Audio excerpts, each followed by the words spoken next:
Guys मुझे कोई ये बात बताओ कि ये बंदा क्या नहीं कर सकता। मतलब जब फील्डिंग करने उतरता है भाई उड़ उड़ के कैचेस पकड़ लेता है। जब बॉलिंग करने आता है इकोनॉमिकल बॉलिंग भी करता है, साथ साथ विकेट्स भी ले लेता है। बैटिंग करने आता है तो भाई राइटी बैटिंग में सेंचुरी मार लेता है, लेफ्टी बैटिंग में भी चौके छक्के मार लेता है। और साथ साथ बंदा तो पार्ट टाइम विकेट कीपर भी है।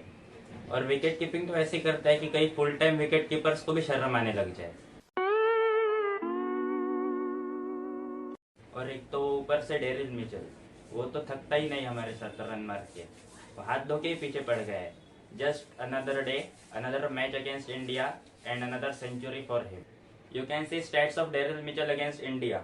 13 matches, 741 runs, batting average of 74.10, 4 centuries, 3 half centuries, highest score 137 और strike rate of 98।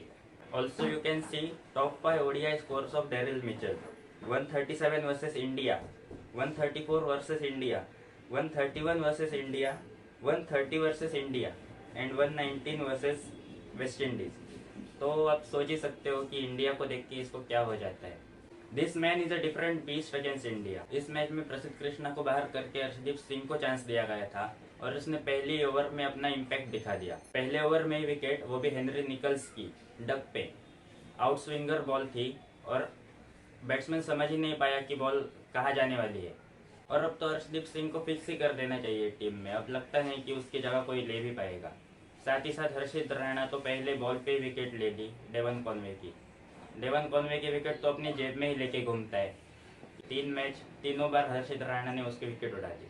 Daryl Mitchell की विकेट का एक चांस तो बना था, जब वो 1 रन पे था तो कुलदीप के लिए चांस था कि वो डायरेक्ट हिट मार के रन आउट कर दे, लेकिन बस छोटा सा डिफरेंस रह गया और उतना ही काफ़ी था। फिर तो पड़ गया हाथ धो के पीछे। लेकिन मानना पड़ेगा ग्लेन फिलिप्स और डेरिल मिचेल के कमबैक को।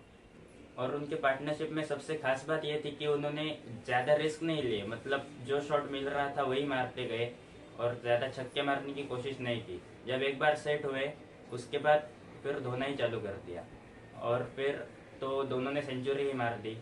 ग्लेन फिलिप्स बहुत तेज़ खेला, डेरिल मिचेल तो बहुत स्लो खेल रहा था स्टार्ट में, लेकिन आगे जाके बहुत अच्छा बिल्डअप किया उन्होंने। और वी हैव टू अप्रिशिएट कि उन्होंने बहुत अच्छा स्कोर किया है। Also at some points I feel कि हमारी फील्डिंग काफ़ी ज़्यादा वीक थी और मतलब फील्ड प्लेसमेंट तो ऐसी थी कि वो आराम से गैप्स ढूंढ रहे थे। और सिंगल डबल्स तो छोड़ो, ओवर में हर ओवर में कम से कम एक तो चौका आ ही रहा था। और तो और भाई न्यूजीलैंड की टीम में सभी ऑलराउंडर्स है, मतलब जो आ रहा था मारते ही जा रहा था। जो लास्ट में जो बेन फोक्स आया 9वें नंबर पे, वो भी मार के चला गया। और माइकल ब्रेसवेल तो है ही ऑलराउंडर। और एक बात आपने नोटिस की होगी कि Shubman Gill is not still ready as a captain. अभी उसे बहुत इम्प्रूव करने की ज़रूरत है। जब से रोहित शर्मा को कैप्टनसी से हटाया है, हमने 9 ओडीआईज खेले और उसमें से सिर्फ 4 जीते हैं और उसमें से भी 2 तो केएल राहुल के कैप्टनसी के अंडर जीते हैं। तो बचे हुए 6 में से हम 2 ही जीत पाए शुभमन गिल कैप्टनसी के अंदर। तो मतलब कैप्टनसी में तो डाउट है ही, लेकिन साथ ही साथ कोचिंग स्टाफ में भी डाउट है। अगर रोहित शर्मा ने हमको 2 कॉन्सिक्यूटिव आईसीसी ट्रॉफी जीता के दिए तो क्या ज़रूरत थी उसे कैप्टनसी से हटाने की। मतलब अभी तो 27 का वर्ल्ड कप तक तो उसे रहने देना चाहिए था कैप्टन। साथ ही साथ कुलदीप यादव की बॉलिंग भी काफ़ी ख़राब लगी। मतलब ऐसा नहीं कह रहा कि उसे टीम से ड्रॉप कर दो अगली सीरीज़ में या फिर किसी मैच में, लेकिन include Varun Chakravarthy with him ताकि एज अ बैकअप हम उसे रख सके। या फिर मतलब कुलदीप यादव को भी ऐसा होगा कि बेंच पे कंपटीशन के लिए कोई बैठा हुआ है तो मुझे अच्छी परफॉर्मेंस देनी चाहिए, ऐसा उसे लगना चाहिए। इसीलिए we should include Varun Chakravarthy in squad. Harshit Rana बाद में थोड़ा सा एक्सपेंसिव चला गया, लेकिन अर्ली जो उसने विकेट्स दी वो तो बहुत ही अच्छी थी। और मोहम्मद सिराज ये सबसे इकोनॉमिकल बॉलर था कल का। मतलब रन्स ही नहीं दिए उसने ऑलमोस्ट, बस आखिरी ओवर में उसको थोड़े से रन्स पड़े, लेकिन पहले 7-8 ओवर्स तो मतलब एकदम टाइट बॉलिंग की थी। फिर आती है इंडिया की बैटिंग। 338 रन चेस करने थे, सोचा था अच्छी चेस देखने को मिलेगी, स्टार्ट भी अच्छी मिलेगी, लेकिन पहले 4 विकेट्स तो ऐसे गए जैसे कि किसी को सीरियसनेस ही ना हो इतने बड़े टारगेट की। And we have to talk in detail about Rohit Sharma, क्योंकि मतलब उसका भी ऐसा है कि एक खराब सीरीज और सिलेक्टर्स और कोच तो चांस ही देख रहे हैं कि उसको बाहर कैसे करे। तो यू नेवर नो कि वो कब ऐसे स्टेप उठा लेंगे, तो इसीलिए रोहित शर्मा को थोड़ा संभल के ही खेलना चाहिए था। But Rohit Sharma is a man who knows making comebacks. तो होप करते हैं कि जुलाई में अच्छी कमबैक मिले। इस मैच में शुभमन गिल की भी बैटिंग फ्लॉप हुई और श्रेयस अय्यर तो जो पहले मैच में 49 की उतने ही रन्स किए, फिर दोनों मैच में ही फ्लॉप हो गया। केएल राहुल की पिछले मैच में सेंचुरी तो आई थी, इस मैच में भी अच्छी, मतलब हम उम्मीद लगाए बैठे थे कि पहले 3 विकेट चले गए, कोई नहीं, केएल राहुल तो संभाल लेगा, लेकिन वो बंदा कितना ही संभाल लेगा यार हर मैच में। साथ ही साथ विराट कोहली ने अपनी 85वीं सेंचुरी भी कंप्लीट कर दी, लेकिन दुख सिर्फ इस बात का है कि वो सेंचुरी एक लूजिंग कॉज में आई। मतलब बंदे ने अपनी तरफ से सब कुछ दिया, he gave it is all, लेकिन थोड़ा सा रह गया।